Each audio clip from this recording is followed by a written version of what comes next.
for now, we'll go straight to our biyahe sender of the night. This one was sent to us over at our Facebook page, DJ Lala Banderas. Ito na po ang biyahe ng buhay ni Pai P. Hi po DJ Lala, ako po si Pai P, 33 years old and I am gay.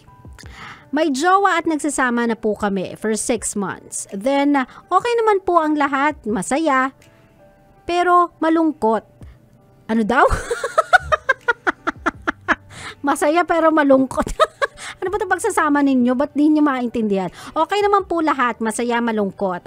Kaso lang po, may mga bagay na ginagawa niya na ikinasasama ng loob ko. Habang nagsasama kasi kami, meron siyang ka-chat o ka-video call. So, ang ginawa ko, hinayaan ko na lang siya at binaliwala ko na lang din para hindi na talagang lumala.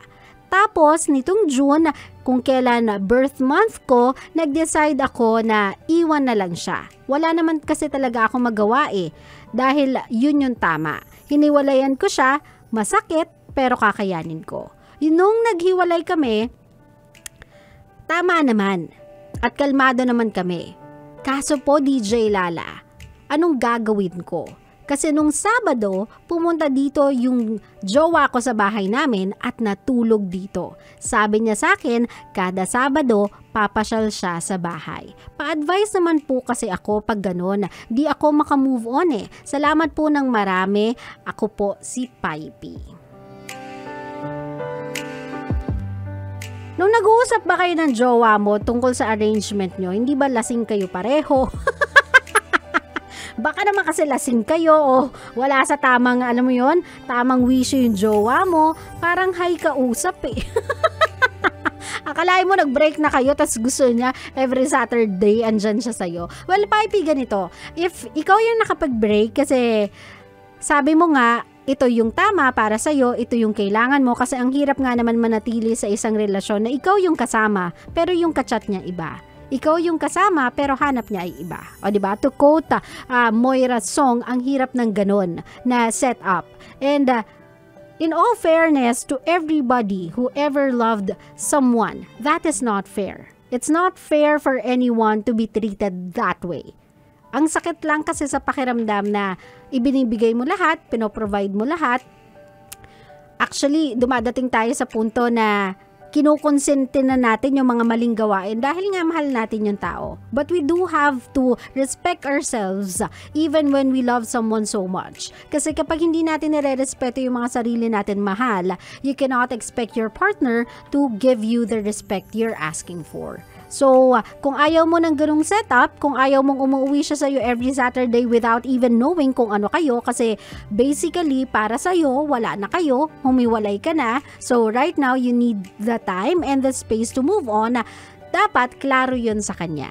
Pai P, there's no other way to go around this or to go about this than to tell your partner na, teka lang, mukhang hindi ako naging clear sa huli nating usapan. Mukhang hindi yata naging klaro sa ating dalawa yung huli nating usapan. This is me breaking up with you. Why?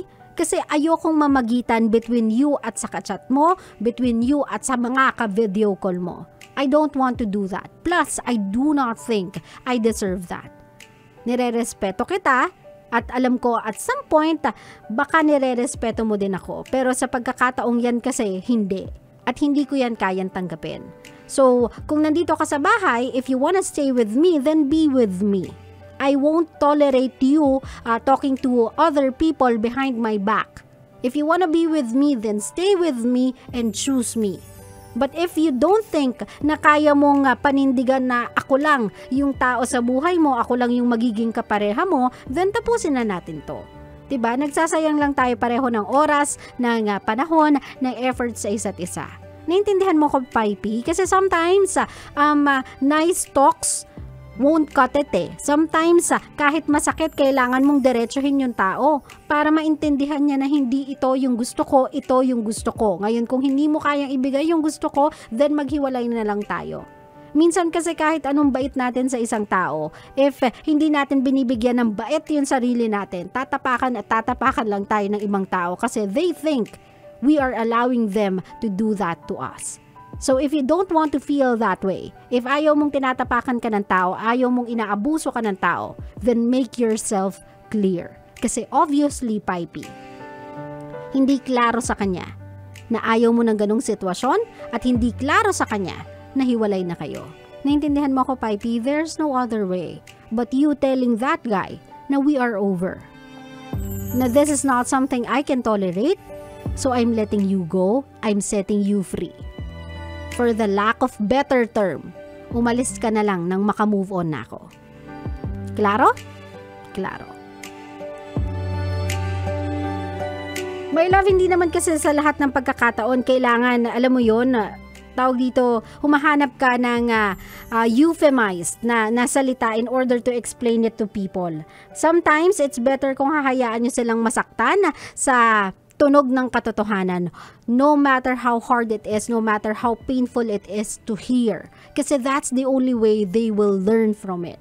Kasi kung hahayaan yung lagi nyong kinikradle, inaalagaan yung mararamdaman nila, then my love, hindi mo mauuna yung sarili mong pakiramdam. You'll always be sacrificing your own happiness for the happiness of other people. And if you'll continue na ganun yung ginagawa mo, my love, there will come a time in your life na wala ka nang maibibigay, na masasaid ka na lang, na masasagad ka na lang. Kasi ang hirap magmahal ng isang tao kung hindi mo pa alam kung paano mahalin yung sarili mo. Ang hirap maging masaya para sa ibang tao if you don't even know what happiness means. Kasi you're putting everybody ahead of you to the point na ikaw mismo wala ka ng pagmamahal sa sarili mo. So if you don't want others to treat you badly, unfairly, nasaktan ka, napaglaruan ka, then wag mo yun gawin sa sarili mo. Do not tolerate it. So people will come to a point na they will respect you, love you enough to give you what you deserve. Klaro? Klaro.